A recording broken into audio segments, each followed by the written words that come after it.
नमस्ते दोस्तों, आदि भारत क्लिक एबीसी न्यूज में आपका हार्दिक स्वागत है। दादरा नगर हवेली की सांसद श्रीमती कलाबेन मोहन भाई डेलकर जी ने संसद में नारी शक्ति वंदन अधिनियम 2026 फीट बिल के समर्थन में अपनी बात रखी। उन्होंने इस महत्वपूर्ण बिल के लिए देश के प्रधानमंत्री जी का हार्दिक आभार व्यक्त किया। सांसद महोदया ने प्रधानमंत्री जी के दूरदर्शी विजन को अत्यंत महत्वपूर्ण बताया। अपने संबोधन में उन्होंने कहा कि उनके प्रदेश की महिलाएं बेहद मेहनती हैं। प्रदेश की कठिन भौगोलिक परिस्थितियों के बावजूद महिलाएं जल, जंगल और जमीन की सच्ची रक्षक हैं। महिलाएं समाज के ढांचे को मजबूत बनाए रखने में महत्वपूर्ण भूमिका निभाती हैं। यह बिल हमारे प्रदेश की महिलाओं के लिए एक मजबूत आधार बनेगा। इससे उनकी आवाज देश स्तर पर और अधिक सशक्त होकर गूंजेगी। अब महिलाएं केवल पंचायत स्तर तक सीमित नहीं रहेंगी, बल्कि संसद में बैठकर कानून निर्माण में भाग लेंगी। सांसद महोदया ने सरकार से प्रदेश में विधानसभा गठन पर विचार करने की भी मांग की।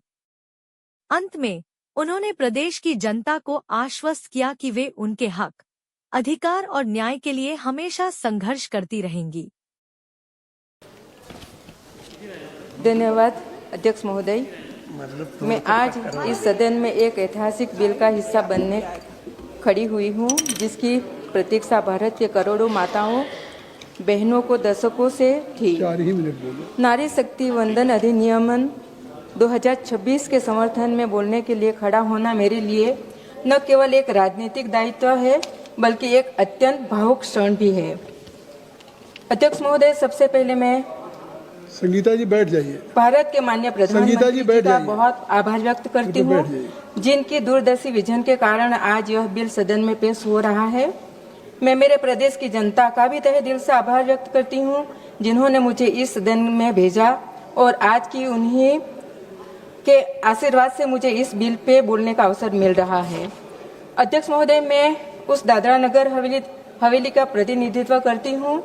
वहाँ की भौगोलिक परिस्थितियाँ कठिन है, लेकिन वहाँ की महिलाओं के हौसले पहाड़ों से भी ऊंचे हैं। वहाँ की धरती पर रहने वाली मेरी आदिवासी बहनें जल, जंगल, जमीन की रक्षक हैं। वे परिश्रमी हैं, वे परिवार चलाती हैं और वे समाज का ढांचा भी संभालती है। लेकिन महोदय, जब नीति निर्धारण की बात आती है तो उनकी आवाज अक्सर राजधानी के गलियारों तक पहुंचते पहुंचते धीमी हो जाती है। महोदय, भारत का इतिहास गवाह है कि कई महान विभूतियों ने इस समाज को दिशा दी है। यह बिल हमारे उस गौरवशाली जनजाति इतिहास और आधुनिक लोकतांत्रिक व्यवस्था के बीच एक मजबूत सेतु का काम करेगा। उन्हें यह विश्वास दिलाता है कि अब वे केवल पंचायत स्तर तक सीमित नहीं रहेंगे, बल्कि देश के सर्वोच्च लोकतांत्रिक मंदिर में बैठकर देश के लिए कानून बनाएंगी। यहाँ मैं अत्यंत महत्वपूर्ण विषय पे बात रखना चाहती हूँ कि आज हमें पूरे देश की महिलाओं को विधायी शक्ति दे रहे हैं, जैसे कि दिल्ली, पौंडीचेरी, अन्य केंद्र शासित राज्यों में महिलाओं को 33% आरक्षण लागू कर रहे हैं। लेकिन हमारे वहाँ मेरा प्रदेश जो दादरा नगर हवेली है, दादरा नगर हवेली की जनता और विशेषकर वहां की महिलाओं को लोकतांत्रिक विकेंद्रीकरण की मुख्य धारा से जुड़ने के लिए मेरे प्रदेश दादरा नगर हवेली में अपनी कोई विधानसभा नहीं है, न ही राज्यसभा हमारे कोई प्रतिनिधि है।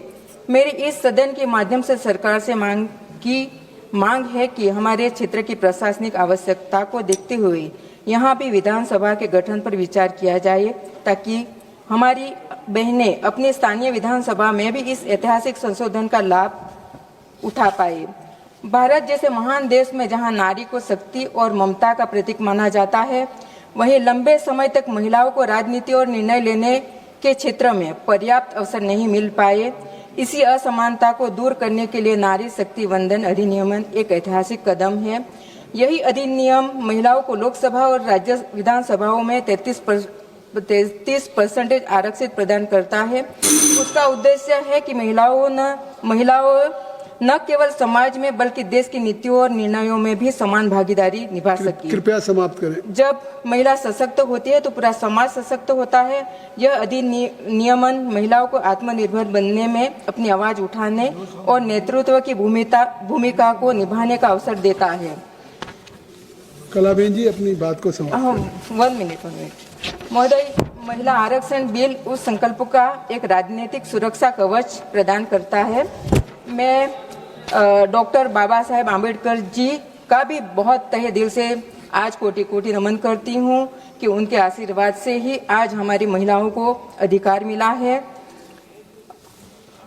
महोदय, अंत में मैं सबके साथ सबका विकास तभी सार्थक होगा जब मेरे क्षेत्र की जनता को भी पूर्ण लोकतांत्रिक अधिकार मिलेगा। मुझे विश्वास है कि सरकार हमारी इन मांगों पर सहानुभूतिपूर्वक विचार करेगी। मैं आज इस सदन के माध्यम से प्रदेश की जनता को आश्वस्त करना चाहती हूं कि मैं हमेशा उनके हक और अधिकार न्याय के लिए संघर्ष करूंगी। धन्यवाद। जय हिंद, जय दादरा नगर हवेली। श्रीमती स्मिता जी। अधिक अपडेट के लिए वीडियो लाइक शेयर करें, सब्सक्राइब करें और आप आदि भारत क्लिक से जुड़े रहे। जय हिंद।